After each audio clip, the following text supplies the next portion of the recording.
Selamat pagi, tetap di rumah, semoga sehat selalu.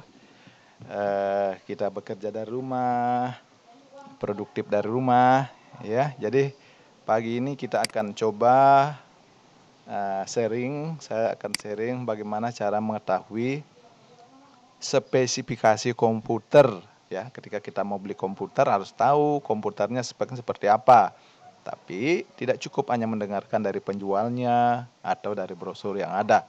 Tapi kita bisa mengeceknya langsung sendiri, ya, tanpa ada aplikasi khusus. Yang penting komputernya sudah bisa atau sudah terinstall sistem operasi Windows. Baik, langsung saja kita coba dengan perintah tekan saja di keyboard tombol Windows dan R. Langsung kita ketikkan deakdiag, ya, deakdiag langsung. Oke.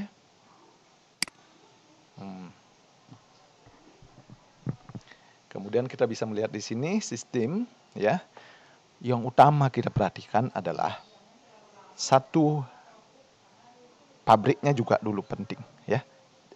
Ini asli atau tidak, ya. Atau ya, kalau komputer-komputer yang sekarang kan ada komputer itu ada beberapa jenis, ya, ada build up, ada rakitan gitu, ya.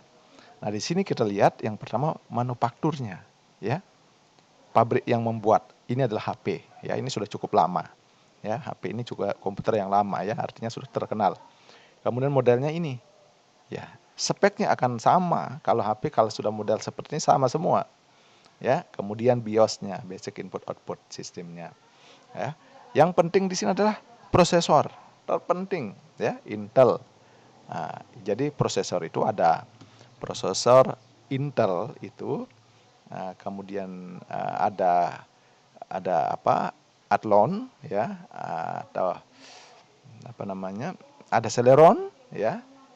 Ya, jadi seperti itu, ya, yang menurut pengalaman saya, ya, dari tahun 1990 saya menggunakan komputer ini, saya paling menyukai Intel, ya. Ada juga namanya AMD, cepat kalau dulu. Itu ya, AMD itu ada Duron, Athlon, ya.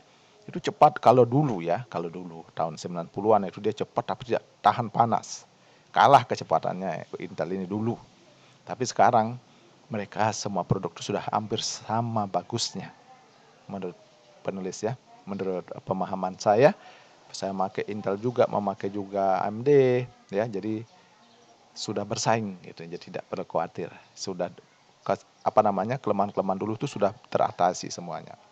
Jadi tinggal kita sekarang mau suka pakai apa. Ya, kemudian memori. Nah, memori ini sangat penting. Ini sama dengan meja kerja, ruangan kerja kita. Kalau ini otaknya pintar, meja kerjanya sempit, tentu saja tidak banyak pekerjaan yang bisa dikerjakan. Itu, ya. Jadi otak yang kuat itu, yang pintar itu harus diimbangi dengan meja atau ruangan memori yang besar.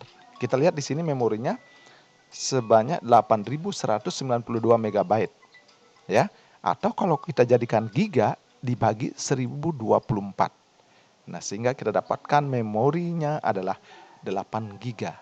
Itu untuk komputer ini, ya. Nah, kemudian yang penting lagi adalah yang berikutnya, display-nya atau memori untuk gambar. Misalnya kalau kita bermain game, kita perlu memori PGA yang cukup gitu, tidak boleh hanya prosesor. Nah, seperti ini contohnya. Kita melihat di sini cukup rendah memorinya, RAM-nya, ya. Ini kita lihat di sini, totalnya itu hanya 4.164 MB, ya. Untuk display VRAM-nya ini hanya 1.128 MB, ya. Yang ini adalah hasil share dari memori, sehingga masih belum memadai sesungguhnya. Ya, ini sayangnya komputer build up dan all in one ini sedikit rumit untuk menambahkan memori eksternalnya. Nah, tapi kalau komputer rakitan itu mudah, ataupun build up yang dengan desktop itu, battery desktop yang lengkap, itu dengan mudah bisa ditambahkan, tinggal kemampuan kita membeli. Ya, harga memori yang cukup itu hampir saja sama dengan harga 1 unit CPU kalau memorinya tinggi gitu. Ya demikian mungkin informasi singkat. Nah, kita lihat sound juga ada sound. Ini merek sound yang sedang kita gunakan, ya. Lalu speakernya, kemudian alat inputnya seperti keyboard mouse-nya kita lihat di sini. Demikian informasi singkat ini, semoga bermanfaat bagi kita, ya. Jangan kita tertipu hanya mendengar dari orang yang jual komputer ataupun dari brosur. Lihat langsung dengan perintah apa? Diag.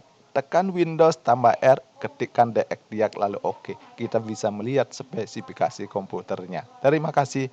Selamat pagi, selamat beraktivitas. Semoga kita selalu sehat dan selalu dalam lindungan Tuhan yang Maha Kuasa.